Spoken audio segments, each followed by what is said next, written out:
ለፀጉራችሁ አጠቃላይ ጤንነትም እድገትም የሚረዷችሁ ነገር ምንም ወጪ አይጠይቁ። ይሄን ቪዲዮ እንዳያችሁ ቀጥታ ልታረጓቸው የምትችሏቸው ነገሮች ናቸው። መጀመሪያው ማሳጅ ነው። ፀጉራችሁ ማሳጅ ማድረግ አካባቢ ፀጉራችሁ የሚወጣበትን ቀዳዳ ወይም ፎሊክልስ እነሱን በማነቃቃት የደም ዝውውራችሁን ከፍ እድገታችሁ ማገዝ ወይም ማፋጠን ፕሮሞት ማድረግ ትችላላችሁ። ሁለተኛው በስነ ስርዓት በመተኛት ነው።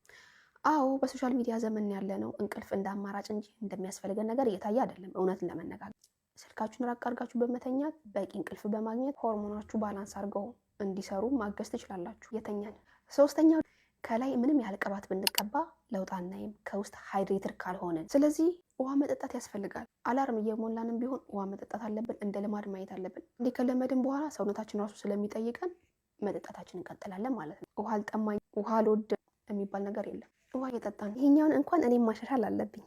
የሰው ቢዝነስ ውስጥ አለመግባት፣ የራሳችን ቢዝነስ ብቻ ማይንድ ማድረግ፣ በማያገባን እየገባን እርር የምንለው ነገር በማያገባን እየገባን ጊዜያችን ኤነርጂያችንን እያባከንን እሱ ራሱ በጣም ለፀጉር እድገት በጣም አስተዋጽኦ አለው። ስለዚህ በእኛ ቁጥጥር ስር ያለው ነገር ላይ ብቻ እያተኮርን የማያገባን ውስጥ ባለመግባት ፀጉራችንን እናሳድግ።